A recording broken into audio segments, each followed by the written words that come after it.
Revolución en verde. Capítulo 72. Reubicación. El apartamento de Eraserhead no era exactamente lo que Izuku esperaba. Basándose en todo lo que sabía del hombre, sus absurdos horarios de trabajo y su enfoque en la fría y racional lógica del heroísmo, esperaba que fuera algo parecido a la habitación de Shoji. Minimalismo absoluto. Lo único en lo que Izuku esperaba que Eraserhead invirtiera esfuerzo o dinero más allá de lo estrictamente necesario era en una cafetera. Fue una sorpresa descubrir que el apartamento de Eraserhead era tan normal. Desde el recibidor, Izuku podía ver la sala de estar hasta la cocina. En la sala había un sofá y un televisor, aunque dada la cantidad de papeles en la mesa de centro entre ambos, parecía que se usaba a menudo para otras cosas. La decoración de la habitación era minimalista, pero aún así era evidente, con fotos de Eraserhead, present Mickey Minnie sobre una estantería a lo largo de la pared lateral y una pintura en pergamino de una mañana nublada, hecha con un pincel de tinta negra, colgada frente a la cocina. Un gato se paseaba en el vestíbulo, maullando con fuerza para que Eraserhead lo recogiera al entrar, seguido de cerca por Izuku y Eri. Sin embargo, en cuanto el gato notó a los visitantes inesperados, se adentró en el apartamento. ¿Qué fue eso?, preguntó Eri, con un ligero tono de inquietud en su voz. Era Sashimi, le dijo Eraserhead a Eri. Es un poco tímida, pero pronto te cogerá cariño. Eri simplemente observaba al animal con curiosidad y asombro. ¿Pero, qué era?, repitió Eri, algo más tranquila, ya que ni Eraserhead ni Izuku parecían preocupados por el animal. A Izuku le dolió el corazón al comprender exactamente por qué preguntaba. Era un gato, Eri. Se arrodilló junto a ella para explicarle. Es un animal que vive con Eraserhead para hacerle compañía. Suelen ser muy amables una vez que conocen a la gente. ¿Tiene sentido? Eri asintió levemente, estirando el cuello a un lado y a otro para intentar comprender mejor el espacio. Sabemos por tu revisión médica que no tienes ninguna alergia grave, así que no debería ser un problema vivir con ella, continuó Eraserhead con su tono monótono. Puedo enseñarte la casa, si quieres. Eri dudó antes de asentir de nuevo. Si no es mucha molestia. Hubo un momento de confusión antes de que Eri se diera cuenta de que también tenía que quitarse los zapatos en el recibidor, pero pronto se dirigieron al pequeño pero cómodo apartamento. Siento que solo tengamos pantuflas de adulto, le dice Eraserhead a Eri. Mañana te compraré pantuflas de la talla adecuada, ahora que puedo saber tu talla de zapatos. No hay problema, susurra Eri, casi demasiado bajo para oírla, mientras se encoge en sí misma. El apartamento está frío, a punto de congelarse, e Izuku se pregunta si Eraserhead estaría dispuesto a subir la calefacción incluso si Eri se lo pidiera. Después de todo, no sería lógico malgastar energía cuando podrías simplemente ponerte más ropa. Sin embargo, Izuku mantuvo la boca cerrada mientras Eraserhead les daba un breve recorrido por el apartamento. La mayor parte era exactamente lo que veían desde el recibidor. Una pequeña sala de estar y cocina. Habían colocado una pequeña mesa de comedor justo fuera de la vista de la puerta principal, aunque también estaba cubierta de papeles y fotografías, algunas de las cuales parecían tener meses. Distraídamente, Izuku se preguntó si Eraserhead alguna vez ingería algo más que café y sus sobres de gelatina. Pasaron por la habitación de Eraserhead con solo un comentario sobre una puerta cerrada y que Eri siempre debía tocar antes de entrar. La puerta estaba abierta, lo que permitía a Izuku y Eri una vista despejada. El dormitorio se parecía más a lo que Izuku esperaba del apartamento de Eraserhead. Había una cama individual en una esquina con sábanas blancas y una pequeña manta rosa doblada a los pies. En la pared opuesta había un pequeño escritorio y una cómoda. Una ventana en la pared del fondo daba a una vista del bosque detrás de la residencia de profesores. No era la habitación de una niña. Las paredes eran de un beige soso, sin ninguna decoración. Salvo el toque rosa de la manta de la cama, todo lo demás era de algún tono blanco, gris o marrón. El armario abierto estaba vacío, salvo perchas. Y aún así, los ojos de Eri se abrieron de par en par en cuanto Eraserhead le dijo que era suyo. No dejaba de mirar a la habitación y a Eraserhead, como si pensara que se trataba de una broma cósmica. ¿Entiendo todo esto?, preguntó, con lágrimas en los ojos. Sí, respondió Eraserhead con la misma contundencia de siempre. Y mañana aprovecharemos la tarde para comprarte ropa nueva. Necesitas algo más que un vestido de segunda mano. ¿Pero por qué?, preguntó Eri, con lágrimas en los ojos.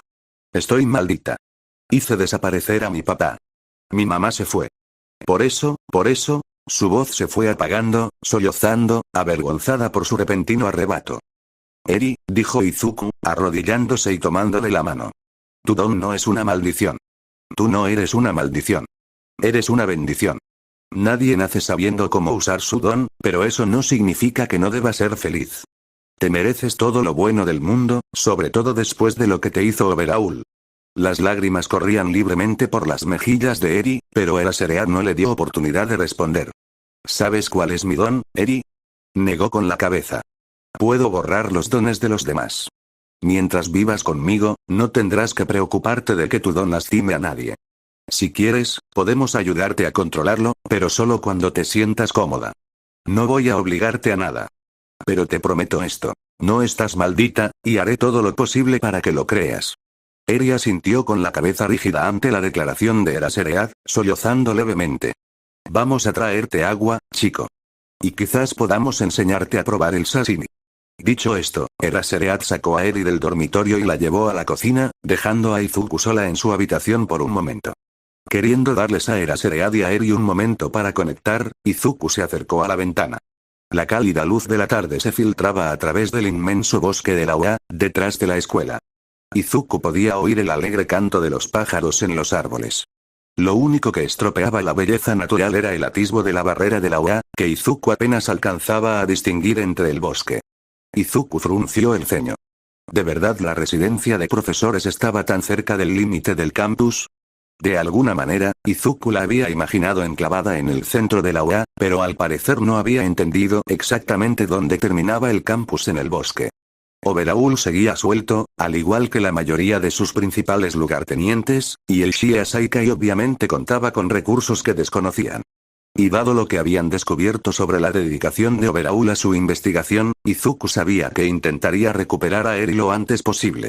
La barrera UA era buena, pero no impenetrable. Shigaraki lo había demostrado por sí solo, y ni hablar del ataque a la Ushj. Si Overhaul alguna vez descubría dónde vivía Eri, le sería muy fácil intervenir y arrebatársela de las garras para devolverla a su vida de tortura. Izuku se dio la vuelta, respirando rápida y superficialmente, y corrió hacia la puerta. Necesitaba hablar con Eraserhead. Necesitaban encontrar otro lugar donde vivir. Un lugar más seguro. Un lugar donde Eri pudiera estar a salvo. Izuku no podía volver a perder a alguien. Niña problemática. Eraserhead arrastró las palabras mientras Izuku salía de la habitación. ¿Qué pasa? Como Eraserhead había predicho, Sashimi había salido de su escondite y estaba acurrucando su cara contra la barbilla de Eri, pidiendo que la acariciara. Una mirada de asombro se dibujó en el rostro de Eri mientras acariciaba a un gato por primera vez en su vida. «Ronda», exclamó Eri encantada cuando Sashimi empezó a ronronear. Eraserhead se levantó, dejando a Eri con el gato, y se acercó a Izuku. ¿Qué pasa, Midoriya? El rostro del hombre permaneció inexpresivo, pero Izuku había aprendido algo sobre las señales del hombre, y la tensión en su boca indicaba que estaba preocupado, con toda su atención centrada en Izuku. Con la repentina e intensa concentración de su maestro, Izuku solo pudo señalar hacia la ventana. Eraserhead se acercó corriendo, escudriñando rápidamente el paisaje. Al no encontrar una amenaza inmediata, se relajó un poco antes de volverse hacia Izuku. ¿Qué viste? Una parte distante de Izuku se maravilló de que Eraserhead lo tomara en serio, pero quizás después de un puñado de operaciones importantes con él, el hombre lo vio como algo más que uno de sus estudiantes. La barrera UA.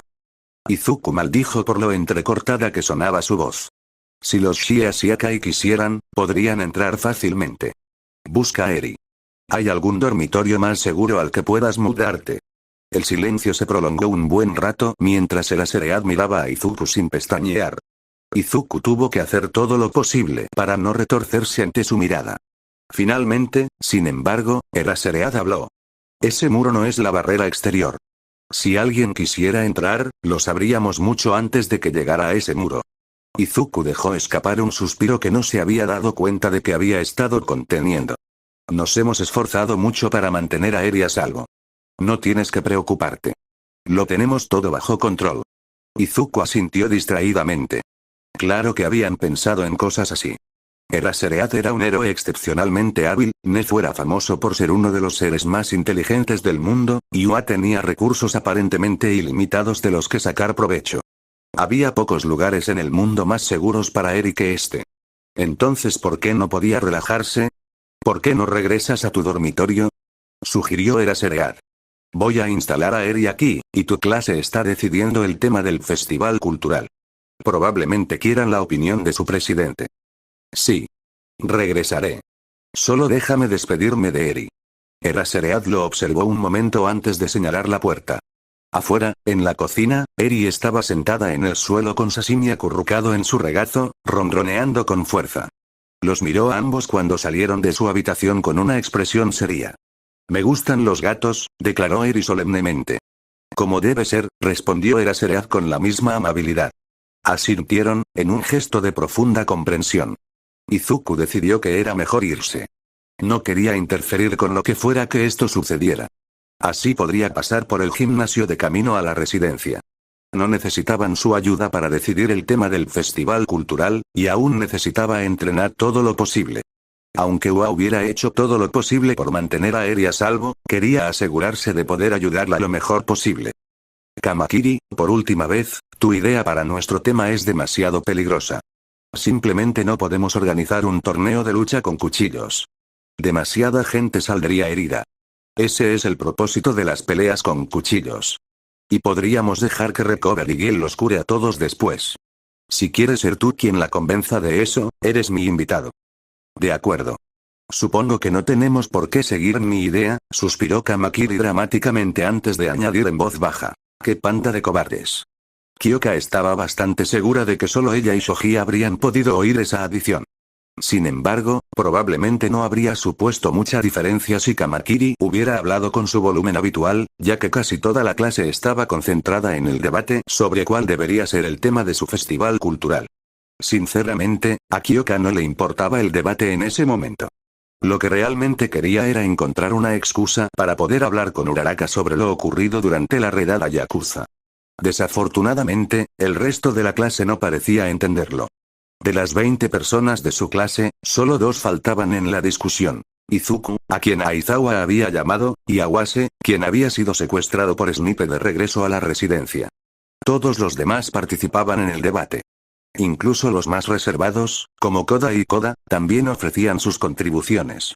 ¿Podríamos hacer algo por las demás clases?, preguntó Koda tímidamente en un descanso de la charla. Al fin y al cabo, el festival es más para ellos que para nosotros. Es una gran idea, Koda.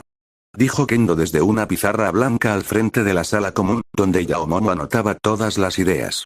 ¿Alguien tiene alguna objeción a ese plan? Una oleada de negaciones murmuradas se extendió por la sala.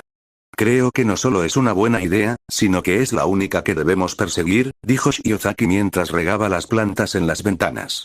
El orgullo precede a la caída. Debemos recordar que, como héroes, somos servidores del público. Bien dicho, asintió Yaomomo mientras comenzaba a tachar ideas de la lista.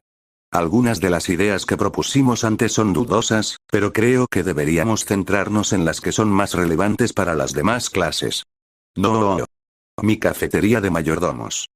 Gimió Tokage mientras Yaomomo tachaba su sugerencia, cayendo literalmente a pedazos al suelo. Kaibara puso los ojos en blanco ante sus payasadas antes de darle una patada a su montón de partes del cuerpo. En un instante, Tokage se recompuso. No, es broma. Habría estado bien, pero entiendo lo que quieres decir. Sí, bastante, tosió Yaomomo. También hay varios que simplemente no entiendo. Borró deliberadamente de la pizarra la sugerencia que decía banquete de oscuridad. Quienes viven en la luz jamás comprenderán la oscuridad que los habita, cantó Tokoyami desde un rincón. Podríamos, en principio, combinar todas estas sugerencias de comida en una sola opción, reflexionó Kendo, mirando la pizarra. ¿Cómo se integrarían el soba, el mochi y el takoyaki con la cocina internacional?, preguntó Rin. No hay una temática específica, solo comida. Bueno, entonces 2 opciones gastronómicas diferentes. Una de comida tradicional japonesa y otra de cocina internacional. Yaomomo modificó la lista para incluir ambas antes de borrar algunas sugerencias. Quisiera retirar mi sugerencia. Onenuki levantó la mano. Si buscamos algo que ofrecer a las demás clases, necesitaríamos muchas masajistas cualificadas. Soy bastante bueno, pero no creo que pueda entrenar a suficientes para que funcione, sin ánimo de ofender. Al fin y al cabo, lo único peor que no dar un masaje es un mal masaje. Tiene sentido. Kendo asintió. Parece que lo hemos reducido a comida variada o una actuación. Las únicas sugerencias que quedaban en la pizarra eran las dos opciones de comida. La sugerencia de Kyoka de un concierto, la de Asido de bailar y la de Koda y de Tokusatsu. ¿A qué se refería exactamente con esa sugerencia? Aún no estaba claro. Voy a ser sincero, dijo Kirishima. Llevamos varios meses viviendo juntos, y ninguno de nosotros es precisamente un chef gourmet. Oye. Me ofende eso. Mina, te quiero, pero no preparas nada sin nato. Asido hizo un puchero, aunque el efecto se arruinó al sonreír. Lo único que digo es que si vamos a hacer algo para las otras clases, no sería de hombres hacerlo mal. No sé si alguna de las opciones de comida sea buena idea.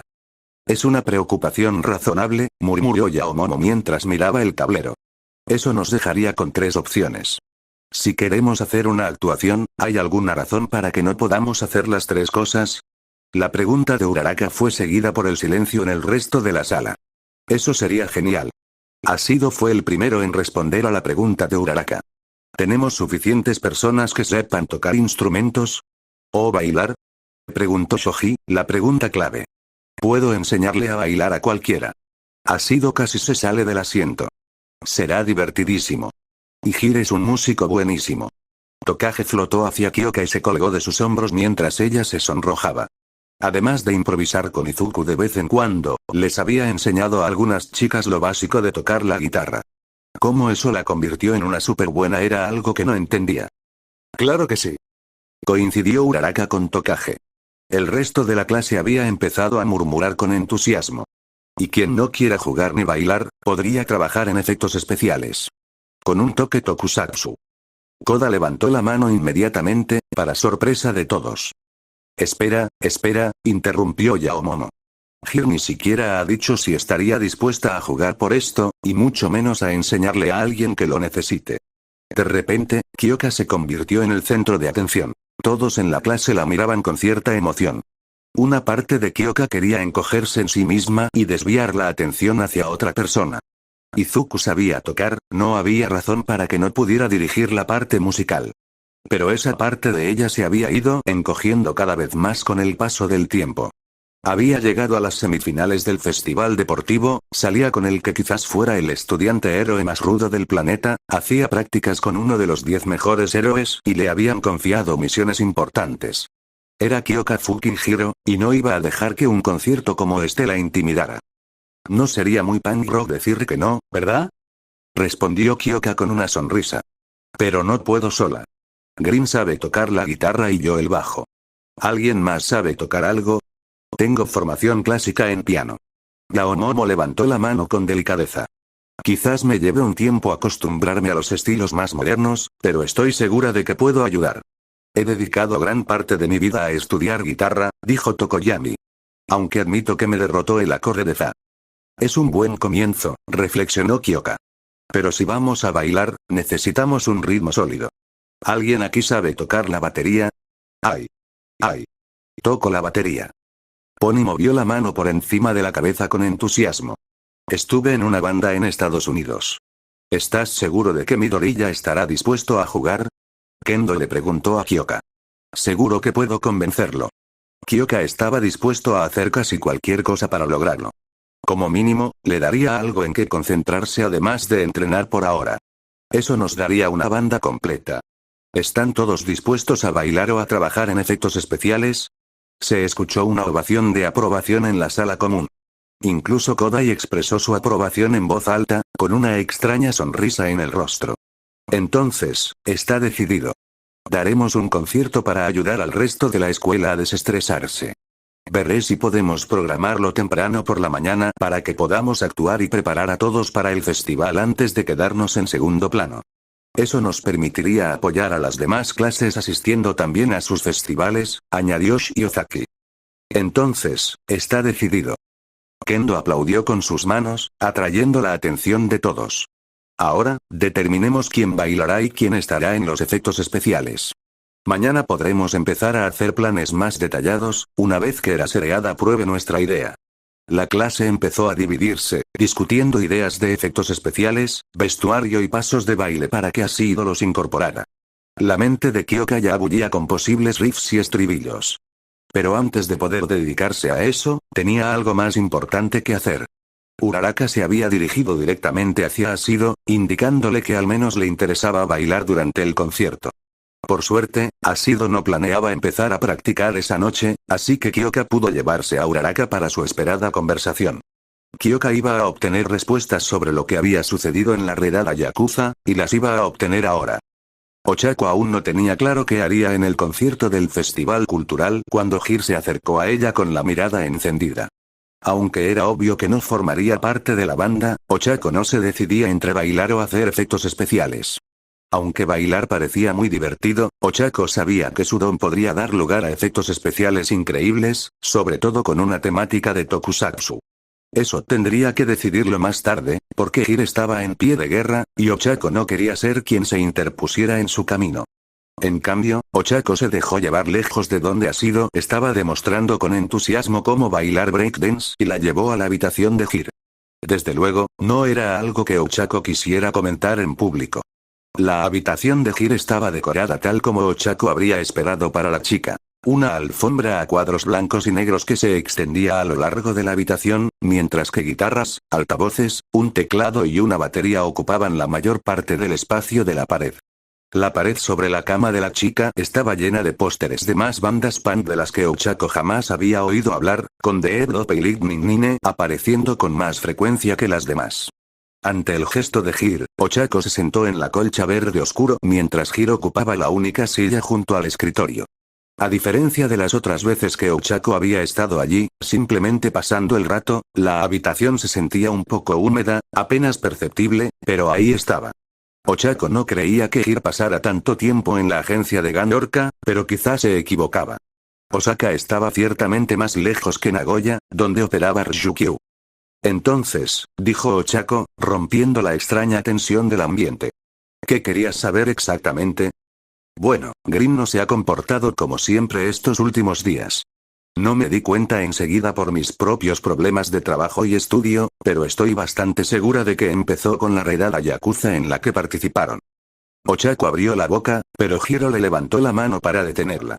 Sé que gran parte de esto probablemente sea confidencial, incluso ahora que la redada terminó, pero si hay algo que puedas decirme que explique por qué actúa así, te lo agradecería. Yo, probablemente pueda contarte algo de lo que pasó, al menos. Ochako finalmente se decidió por su respuesta. ¿Cómo se ha portado Midoriya? Ha estado extrañamente evasivo sobre lo que pasó, respondió Kyoka. Y entrenando mucho. Incluso más de lo normal. Al parecer, estuvo en el gimnasio prácticamente todo el día de ayer. ¿En serio? Preguntó Ochako. No lo vi ayer, pero no le di importancia. Pensé que estaba encerrado en su habitación o algo así. No, estuvo en el gimnasio Shi todo el día. ¿Es por eso que está cerrado hoy? Ochako nunca había estado en el gimnasio Shi, pero aún así recibió el correo electrónico anunciando que estaba cerrado. Kyoka puso los ojos en blanco. Bueno, sí que rompió como 2/3 del equipo. Apuesto a que tiene algo que ver. Te pillé. Eso fue un poco aterrador. El gimnasio Shi tenía un buen equipo de entrenamiento de artes marciales, reforzado para estudiantes con donaciones mejoradas. ¿Sabes qué hacía ahí dentro?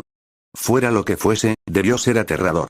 Solo lo vi al final del día, después de regresar de Deika, pero al final estaba practicando ataques a distancia. Ochako frunció el ceño, pensativa.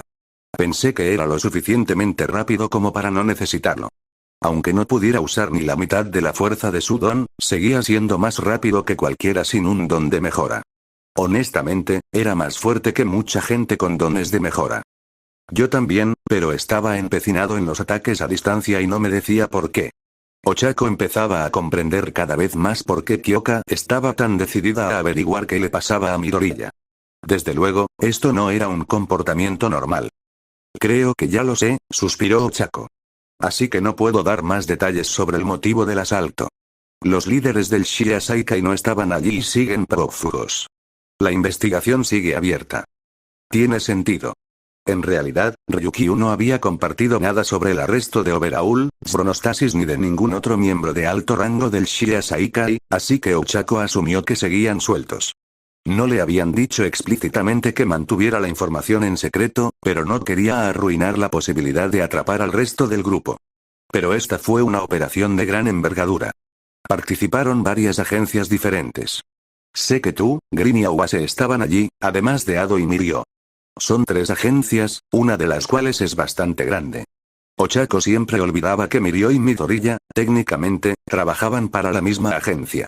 Las colaboraciones eran poco frecuentes, y más aún cuando varios de los héroes involucrados estaban entre los 50 mejores por su cuenta. Además, había más héroes. Todos teníamos nuestros propios roles en la incursión, áreas en las que centrarnos. De nuevo, eso tiene sentido. Ochako notó la impaciencia de Hir, pero quiso elegir sus palabras con cuidado. Hir estaba obviamente muy preocupado por Midoriya y, si Ochako no tenía cuidado, le causaría a su amiga un estrés innecesario. Bueno, gran parte de la resistencia más fuerte de la Yakuza se produjo en interiores. Algo así como lo que Olmig mencionó en nuestra primera clase de heroísmo de este año. Hir asintió un momento antes de sobresaltarse. ¿Te acuerdas de eso? Estaba súper emocionada de que Olmig nos enseñara. No sabía que ya llevaba 9 meses enseñándome. Aunque lo hubiera sabido, Ochako probablemente lo habría recordado. Después de todo, era su primer día de clases en la UA. Es justo. Kyoka agitó la mano como para avanzar las cosas. Ochako sintió que su confianza flaqueaba por un momento. No sabía exactamente por lo que había pasado Midoriya y no quería llevar a Hir por el mal camino. Bueno, a Ryukyu le habían asignado la tarea de acorralar a los Yakuza en el exterior del complejo. Es demasiado grande para caber dentro. Sin embargo, Midoriya formaba parte del equipo de vanguardia de la incursión, así que estábamos en partes muy diferentes de la incursión. Awase también formaba parte de esa vanguardia, así que podría ser más útil que yo. Sí, pero soy mucho mejor amigo tuyo que Awase. Además, está pasando por todo lo relacionado con la pérdida de su don. No quisiera molestarlo con esto. Entiendo que no puedes decirme exactamente qué pasó. Cualquier cosa que sepas me sería útil. Vale, de acuerdo. Ochako se esforzó por no fruncir el ceño ante esa respuesta. Tenía demasiado sentido como para fruncir el ceño. Tanto Midoriya como Awase habían sido asignados para quedarse con un héroe en particular durante la incursión, principalmente para ayudarlos a mantenerse a salvo. No sé qué pasó dentro del complejo, pero, el compañero de Midoriya terminó muerto. Oh, Hiro jugó con uno de sus audífonos, mirando fijamente a la distancia. Sí. No sé si se separaron o qué pasó exactamente. Sé que vi a Midoriya después del asalto y no parecía el mismo. Ochako olvidó por qué estaba distraída en ese momento, pero Midoriya sin duda había captado su atención incluso a pesar de su distracción. Después de todo, no fue el único que fue hospitalizado después. Había tenido una peculiaridad que lo emborrachó por un tiempo. ¿Fue eso? Había un dejo de desesperación en la voz de Hir, como si ya supiera cuál sería la respuesta y preguntara de todos modos. No. Midoriya siempre ha sido una inspiración. Siempre tan decidido y optimista. Después del asalto, parecía vacío. Aunque solo había visto a Midoriya un instante después del asalto, su expresión aún la atormentaba. Se preguntó si debería haber ido a ver cómo estaba Midoriya en algún momento, pues todo se había calmado después. Pero no sabía entonces que su compañero había muerto. Y, repito, no sé qué pasó dentro, y no puedo. Lo entiendo, lo entiendo. Hir se mordió el labio inferior, haciendo girar el auricular en su dedo. Sin embargo, después de un minuto, asintió casi para sí misma y miró a Ochako a los ojos. Esto me da un punto de partida, al menos. Gracias, Uraraka. No hay problema, dijo Ochako con voz alegre. Bueno, voy a bajar a planificar el festival. Hir asintió distraídamente mientras Ochako salía de la habitación. Esperaba que no se hubieran tomado todas las decisiones sin ella. Ochako necesitaba algo que la distrajera de recordar la incursión, de lo cerca que estuvo Ado de morir. Si el compañero de Midoriya había muerto delante de él, Ochako podía imaginar lo mal que debía sentirse. Cuando Snipe le dijo que quería reunirse esa tarde y le dio el número de habitación, Yosetsu pensó que no tardaría mucho en encontrarla. Sin embargo, Sen lo acorraló durante el almuerzo y le exigió que conversaran, y a Yosetsu le gustaba pensar que habría llegado a tiempo de no ser por eso. Sin embargo, esa conversación había sido sorprendentemente rápida e indolora. ¿Así que ya no tienes peculiaridades? ¿Hasta dónde sé? ¿Y es permanente? Hasta ahora ha llegado, pero aún así seguirás siendo un héroe, ¿verdad? Siempre y cuando no me echen, por supuesto que lo eres. Y eso fue todo. Por desgracia, Yosetsu sabía que no podía culpar a Sen por su tardanza. Había salido con tiempo de sobra, pero tras casi media hora de búsqueda, Yosetsu solo esperaba que el hombre aún lo estuviera esperando. Por suerte, Snipe estaba sentado en la habitación mientras Yosetsu se apresuraba a través de una antecámara hacia la sala principal, sin aliento tras correr de un lado a otro del campus. Ya te has tardado bastante, compañero. El héroe habló arrastrando las palabras con su acento único. Todos decían que era del sur de Estados Unidos, pero Pony era de Texas y su japonés, aunque a veces mal hablado, no se parecía en nada al de Snipe. Pony también se había ofendido mucho cuando Tokage dijo que era del sur, a pesar de que Texas era uno de los estados más meridionales, así que quizá Yosetsu no había captado alguna sutileza. No esperaba tener que buscar esta habitación por todo el campus, respondió Yosetsu, con un tono un poco más gélido de lo que pretendía. Ni siquiera sabía que existía este subsuelo. Bueno, considéralo solo un pequeño entrenamiento extra de héroe. Snipe rió entre dientes mientras se levantaba de la silla. Necesitarás saber cómo orientarte en edificios desconocidos como un profesional. Mejor empieza a practicar ahora. En cuanto Yosetsu tuvo un momento para pensar y procesar, comprendió exactamente por qué Snipe lo había llamado a esa habitación en particular. Sabía que no era un aula ni un gimnasio estándar, pero aparte de eso, lo único que sabía era su número. Sin embargo, una vez que Yosetsu estuvo dentro, fue inmediatamente evidente que esa habitación era un campo de tiro. En retrospectiva, era relativamente obvio que la UA tendría un campo de tiro, aunque solo fuera porque Snipe formaba parte del profesorado. Sin embargo, muchos héroes graduados de la UA usaban algún tipo de arma a distancia para complementar su don. La Oyorozu era quizás el ejemplo más obvio del 1A, pero Yosetsu imaginaba que Pony o Rin también bajarían allí para practicar sus dones. Yosetsu no estaba muy familiarizado con los dones del 1B ni con los estudiantes héroes mayores, pero esta sala sin duda se usaba bastante, aunque no tanto como los gimnasios principales. Snipe se dirigió hacia la línea de fuego, donde un estante a la altura del pecho en uno de los 4 carriles albergaba varias armas y demás parafernalia.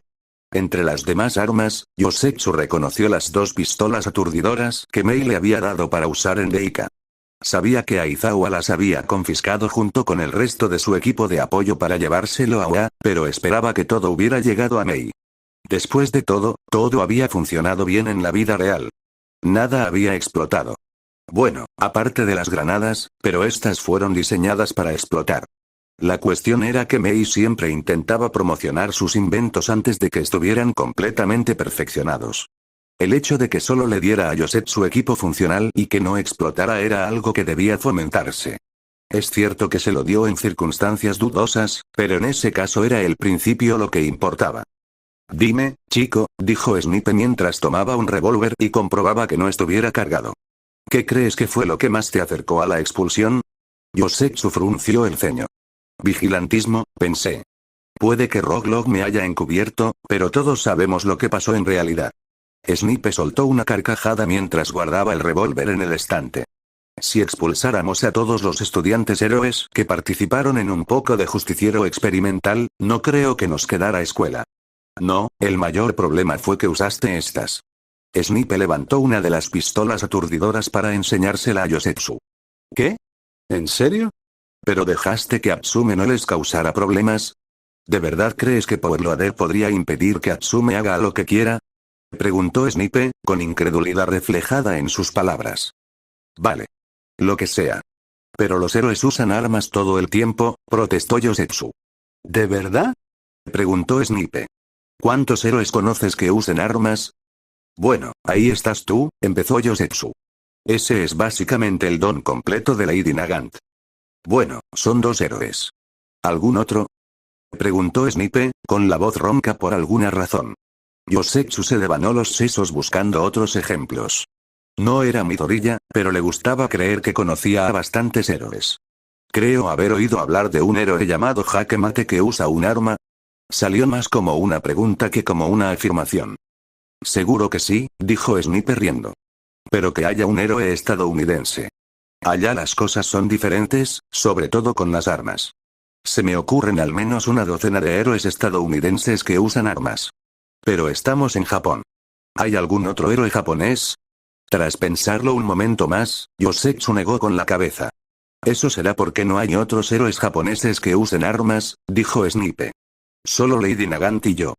¿Te atreves a adivinar por qué?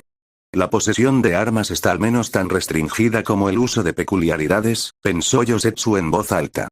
Pero permitimos que los héroes usen sus peculiaridades libremente para luchar contra los villanos. Y permitimos que la policía use armas para arrestar a criminales y villanos. Solo revólveres, la mayoría, interrumpió Snipe, alzando la pistola que Atsume había construido. Solo oficiales con entrenamiento especial consiguen una pistola semiautomática como esta, y mucho menos un rifle. Bueno, pero esa pistola no es letal. No dispara balas, dispara perdigones aturdidores. Ninguna munición es no letal, la voz de Snipe era grave. En el mejor de los casos, se considera menos letal. Cada vez que usas un arma, sin importar lo que dispares, debes entender que podrías matar a alguien. Yosetsu parpadeó. Pero comparado con los tones, ¿en qué se diferencian esas balas aturdidoras de las que hace Kaminari? ¿En qué son más peligrosas que las que Todoroki o incluso el maldito Midoriya pueden hacer? Yosetsu apenas tuvo la serenidad de no maldecir delante de su maestro. No te equivocas, respondió Snipe. Pero puede que solo sea mi historia en Estados Unidos. Japón ha sido muy exigente con las armas desde antes de que existieran las peculiaridades. La cuestión, sin embargo, es que todas esas peculiaridades son controlables. Si Kaminari, Todoroki o Midoriya hubieran demostrado que no podían controlar sus peculiaridades en el examen provisional, habrían obtenido su licencia. Si se equivocan en el campo, la comisión se lo dirá, te lo prometo. Sin embargo, cuando usas un arma, debes estar preparado para destruir todo lo que tengas delante. Porque si fallas, la bala no desaparece sin más. ¿En qué se diferencia del don de ácido? Si lanza ácido y falla, podría arruinarle el día a un civil. En esencia, no lo es. Pero, repito, este país es particular en cuanto a armas. Snipe se encogió de hombros. También hay una diferencia en el alcance. La peculiaridad de ácido se limita a la distancia a la que puede lanzar. Las armas son de otro nivel. Bien. De acuerdo. ¿A qué te refieres? Preguntó Yosetsu. No estaba allí para debatir filosofía con Snipe. Había una clase entera dedicada a la ética de los héroes en segundo año. En respuesta, Snipe pulsó un botón en la pared, y un par de blancos que habían estado colgados en el campo de tiro fueron transportados hacia ellos, ambos llenos de agujeros de bala. Uno de los blancos tenía un solo agujero irregular en el centro, ligeramente más grande que un solo agujero de bala. El otro tenía agujeros dispersos por todo el papel. 1 o 2 agujeros de bala estaban en el centro, pero el resto abarcaban toda la gama. ¿En cuál de estos dos objetivos crees que use mi don? Preguntó Snipe, señalando el par de papeles. El primero, obviamente. Yosetsu señaló el papel con el único agujero de bala irregular. Snipe resopló. Te equivocas, compañero. Mi don garantiza que le dé a algo. No es tan selectivo con el lugar exacto. El 90 o 99% del tiempo que estoy en el campo, lo hago sin mi don. En realidad, solo lo uso si disparo sin pensar, a ciegas o algo así. Es demasiado importante para asegurarme de dar solo a lo que quiero dar. Y para cuando termine de entrenarte, serás igual de bueno. Si disparas, le darás a lo que quieras y nada más. Si no, nunca volverás a tener un arma. ¿Entiendes, compañero? Realmente no había nada que Yosetsu pudiera hacer más que asentir. Tras el breve contratiempo en el horario de clases causado por la huida de Kaibara de la ciudad de Ika, todo volvió a la normalidad el resto de la semana. Izuku no estaba seguro de si era su imaginación o no, pero en todo caso, parecía que sus profesores se habían portado con ellos con moderación durante los últimos días de la clase de heroicidad. Sus estudios prácticos seguían siendo agotadores, pero les faltaba la energía que Izuku esperaba de ellos. Quería compensar la diferencia en el gimnasio Shi, pero seguía cerrado por reparaciones. Nadie lo había culpado aún, pero sabía que se había excedido un poco. No en la cantidad de entrenamiento, sino en la falta de cuidado al practicar nuevos movimientos. Tenía que ser mejor que eso. Al fin y al cabo, no hay segundas oportunidades en el campo. Izuku había logrado entrenar un poco más en algunos de los gimnasios más grandes del campus, pero entre el exceso de trabajo de principios de semana y las exigencias de la clase, terminó concentrándose en el entrenamiento físico puro. Necesitaba ser más fuerte para usar más su don. Necesitaba estar en mejor forma física para poder entrenar más y con más intensidad. Y luego estaban los preparativos para el festival cultural. Izuku se sorprendió de que Kyoka lo hubiera ofrecido para tocar la guitarra en la banda, pero no se molestó. Simplemente, no había practicado mucho últimamente. Desde camino, siempre parecía haber algo más importante que hacer. Había noches en las que él y Kyoka simplemente se juntaban sin tocar nada en particular, pero no era un ensayo dedicado. Para esto, sin embargo, tendría que ponerse en forma. Las partituras que Kyoka le dio para el concierto eran un poco más de lo que se sentía cómodo tocando, pero en general no pintaba tan mal. La primera oportunidad que tendrían de practicar juntos no sería hasta el fin de semana, cuando Izuku estaría en Tokio para su trabajo-estudio con los Lurkers.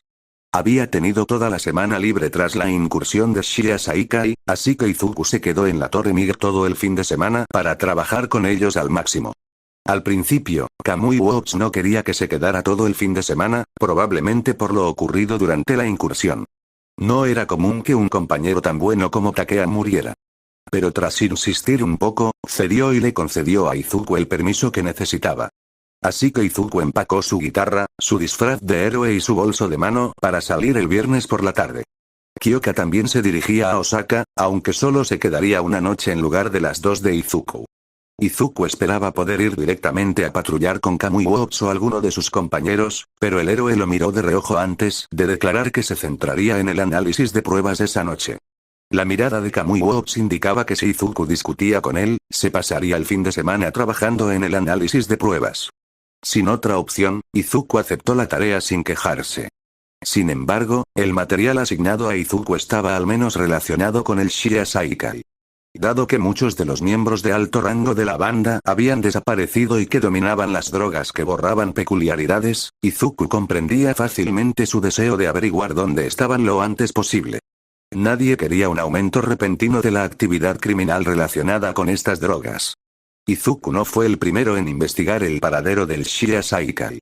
En cambio, le entregaron una carpeta con notas, la mayoría escritas con la letra pequeña y pulcra de Sidney Telle.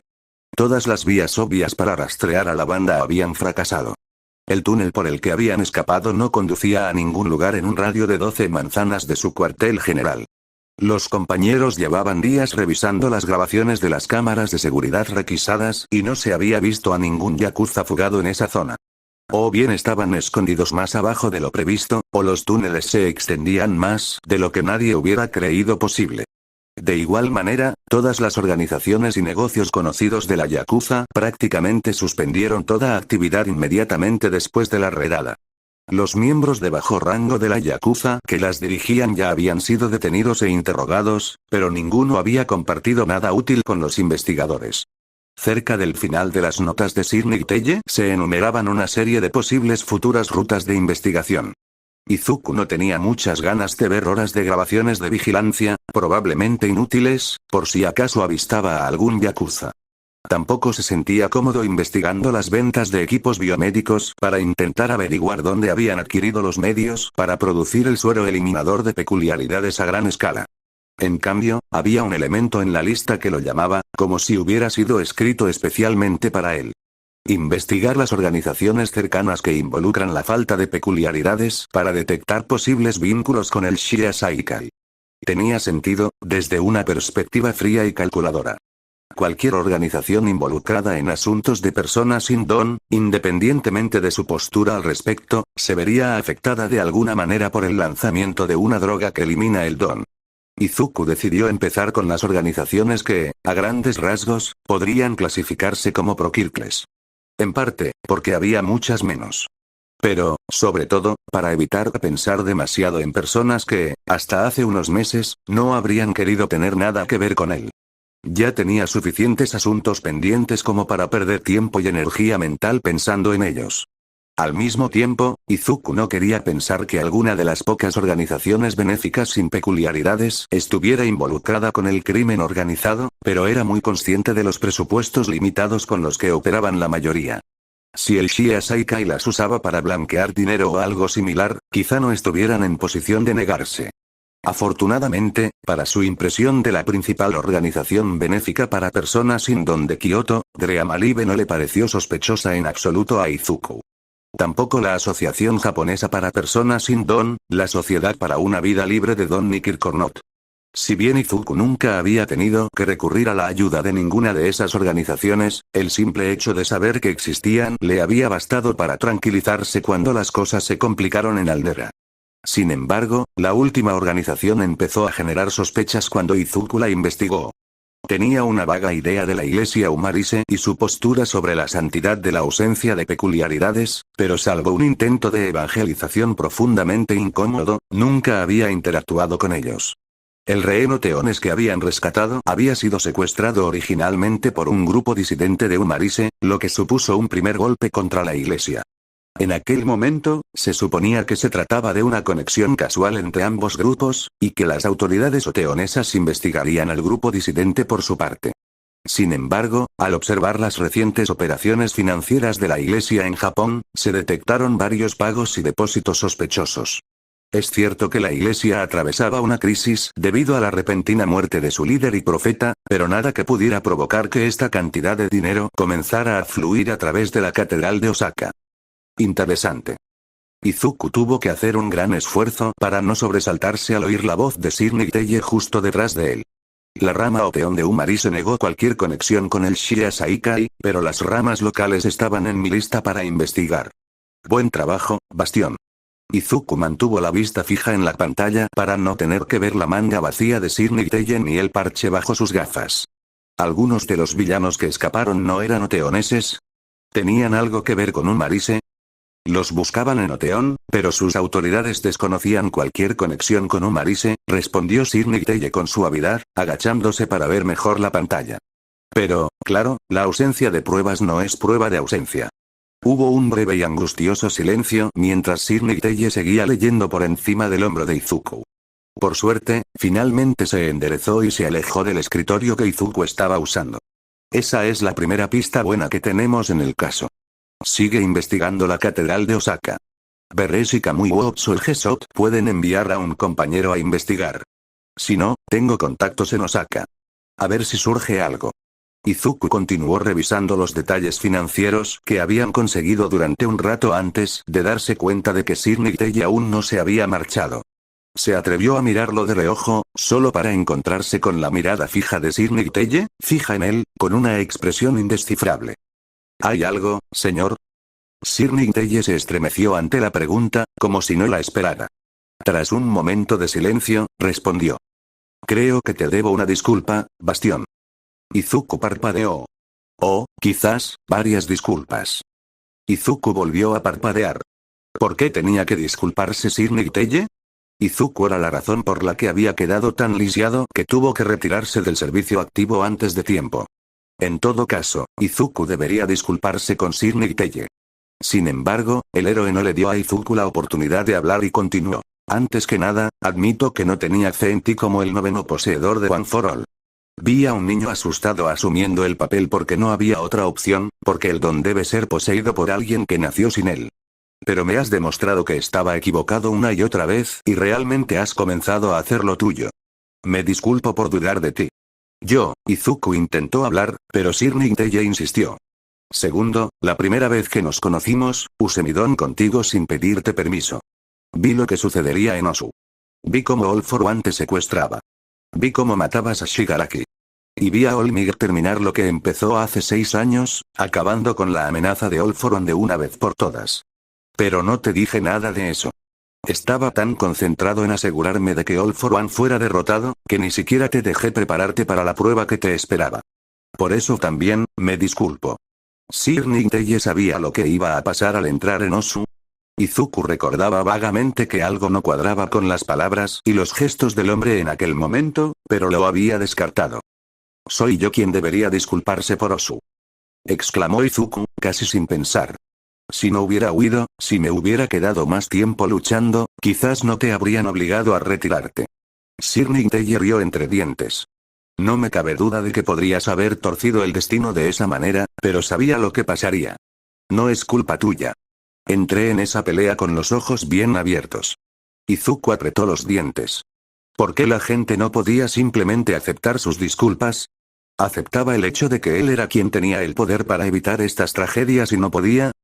En todo caso, continuó Sir Teye, debería agradecerte. Antes de mi lesión, estaba atado al futuro. Tenía miedo de mi don. Si lo usaba con alguien, estaría marcando su futuro. ¿Te contó Olmig alguna vez que provocó la incomodidad entre nosotros? ¿Qué? A Izuku le daba vueltas la cabeza. ¿De dónde había salido esa pregunta? No, nunca lo mencionó. Usé mi don con él después de su primera batalla contra All for One. Lo vi, años en el futuro, muriendo violentamente a manos de un villano increíblemente fuerte. Creía haber sellado el destino del héroe más grande. Hice todo lo posible para convencerlo de que conservara sus fuerzas, para evitar ese destino espantoso. Pero no accedió. Al final, eso fue lo que nos separó. Pensó que me preocupaba demasiado por su bienestar.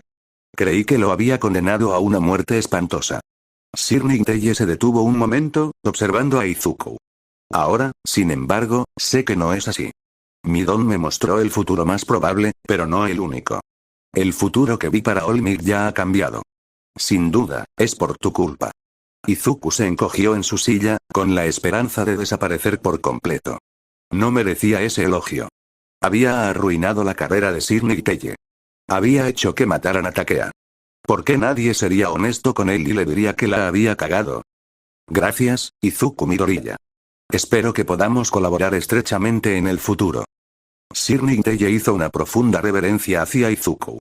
Todas las negaciones y disculpas de Izuku se convirtieron en cenizas en su garganta. No podía rechazar un agradecimiento y una disculpa tan sinceros. Al mismo tiempo, no se atrevía a hablar. Asintió temblorosamente a Sir Teye, pero eso pareció ser suficiente. Entonces, te dejo con tu trabajo. Sir Teye se irguió de nuevo, luciendo un poco más relajado que en semanas. Por favor, dime qué encuentras en las finanzas de Umarise. Organizaré una búsqueda más profunda en la catedral de Osaka lo antes posible. Dicho esto, el héroe más alto asintió antes de escabullirse a su oficina. A Izuku le tomó un largo tiempo poder concentrarse nuevamente en los datos secos que tenía frente a él. Fue una experiencia verdaderamente extraña regresar a Ciudad de Ica y encontrarla ya en pleno proceso de reconstrucción tras el ataque del Ejército de Liberación de Meta ocurrido apenas una semana antes. Gan Orca había enfatizado que casi con certeza aún había miembros encubiertos del ejército viviendo y trabajando en Ciudad de Ica incluso ahora. Al mismo tiempo, sin embargo, había aún más civiles inocentes atrapados en todo lo que estaba sucediendo. Por lo tanto, dado que la agencia Gan Orca era la principal responsable del caso del Ejército de Liberación de Meta, tenían la obligación moral, si no legal, de ayudar con las reparaciones tras todo lo ocurrido el fin de semana anterior. Al parecer, Gan Orca sintió esa obligación aún más profundamente tras descubrir que toda la agencia de Sliding Go había sido comprometida, junto con uno de sus propios compinches. Aunque un buen número de los que vivían en Deika aparentemente habían decidido mudarse temporalmente, aún había muchos más que se habían quedado por una u otra razón. A su pesar, Mezo no pudo evitar mantener la vigilancia, escuchando y observando atentamente cualquier actividad sospechosa. Para su sorpresa, sin embargo, lo más sospechoso del día fue la dedicación de los civiles restantes a reconstruir la ciudad. No solo se habían reparado los rastros más evidentes de la lucha, sino que una multitud de civiles se había reunido alrededor del cuartel general de Dednerat, ofreciendo todo el apoyo posible para reconstruir el edificio destrozado, incluso siendo sábado. Mezo no había estado cerca de esta parte de la ciudad durante el rescate de Kaibara, pero el principal objetivo del ataque del Ejército de Liberación de Meta era, obviamente, la torre de Dednerat. Como mínimo, la repentina e inexplicable tormenta de rayos y hielo que se centró allí era prueba suficiente.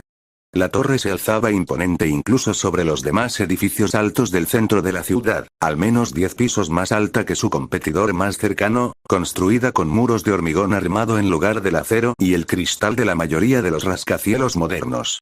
Los 4 niveles superiores se expandían, dando a toda la estructura la apariencia de un martillo o un mazo, listo para clavar un clavo rebelde. Se excavaron profundas zanjas en los laterales del edificio, y la plaza que lo rodeaba seguía en obras. A un lado, una pila de hormigón y varillas de refuerzo seguía creciendo, ya más alta que todos los mutantes, salvo los más altos. Mezo no había planeado llevar su patrulla hasta la base de la torre, pero al parecer Máscara de Onix tenía otros planes. Ganorka no estaba presente en ese momento, pues se quedaba en Osaka ese día, lo que dejaba al compañero mayor como el héroe a cargo. El nombre siempre había confundido a Mezo, considerando que Máscara de Onix, de hecho, no usaba máscara. En cambio, el hombre parecía orgulloso de exhibir sus extensas mutaciones. Escamas ondulaban sobre su piel, un amarillo enfermizo en su rostro se desvanecía en un verde intenso hacia la espalda y los hombros. No le crecía pelo, pero sí 5 cuernos relucientes, cada uno de un negro azabache.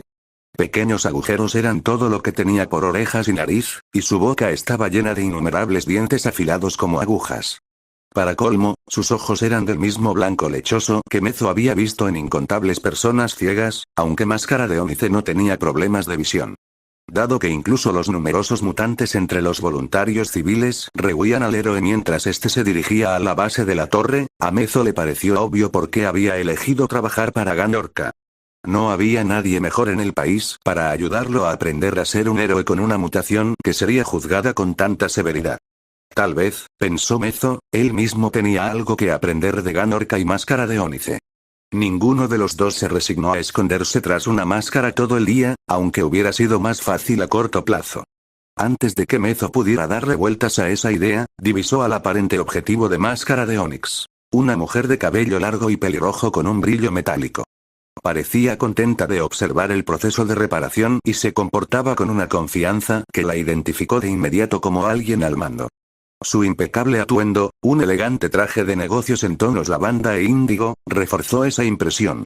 Notablemente, cuando Onix Mask y Mezo se acercaron a ella no mostró absolutamente ninguna reacción a ninguna de sus apariciones. Sin embargo, justo antes de que Máscara de Ónice pudiera iniciar una conversación con ella, la voz grave de un hombre interrumpió el ajetreo del trabajo. «Héroes. ¿En qué puedo ayudarlos?» La voz pertenecía a un hombre alto, con cabello blanco hasta los hombros y ojos grises que brillaban amarillos bajo la luz. Vestía un traje de 3 piezas blanco puro con una camisa negra profunda debajo y elegantes guantes blancos en las manos. Si Máscara de Onix se sorprendió por la apariencia del hombre o se decepcionó al ser desviado de su objetivo, no lo demostró. «Me llamo Máscara de Onix y él es Tentáculo. Venimos de la agencia de Ganorka. Dado que la agencia de Sliding Go se disolvió, estamos patrullando aquí para ayudar a mantener la paz y la reconstrucción». «Sí, hablé con Ganorka sobre esto hace varios días. Me llamo Kurohinda y Dednerat me contrató para proteger sus intereses. La señora Asaki es mi segunda al mando». Hindai le hizo un gesto a la pelirroja que había vuelto a observar la plaza. «¿Hay algo en particular con lo que pueda ayudarla?» Aunque el hombre no había hecho nada fuera de lo común, Mezo seguía sintiéndose incómodo con su atención. De hecho, a pesar de que Hindai solo se había dirigido a Máscara de Ónice, Mezo no pudo evitar sentir que toda la atención de Hindai estaba sobre él. «Por el momento no», respondió Máscara de Onix. «Como dije, estamos de patrulla. Si surge algún imprevisto, no duden en avisarnos». «Por supuesto», dijo Hindai, con una sonrisa delgada y pálida. «Tengo una cita fuera de la ciudad, pero si necesitan hablar con mi organización, por favor, dirijan todos sus comentarios a la señora Asaki. Caballeros». Con un leve asentimiento, Hindai se marchó antes de que Máscara de Onix pudiera decir otra palabra. En lugar de quedarse más tiempo hablando con Asaki, Máscara de Onix alejó a Mezo de la torre. Ambos guardaron silencio un momento antes de que Mezo se atreviera a abordar el tema candente. Así que era increíble, antes de que Mezo pudiera siquiera opinar sobre el hombre, Máscara de Onix hizo un breve gesto para interrumpirlo. Mezo obedeció, algo confundido. Tras un par de bloques de silencio, Máscara de Onix empezó a hablar, aunque tan bajo que, incluso con tantos oídos, Mezo apenas pudo oírlo.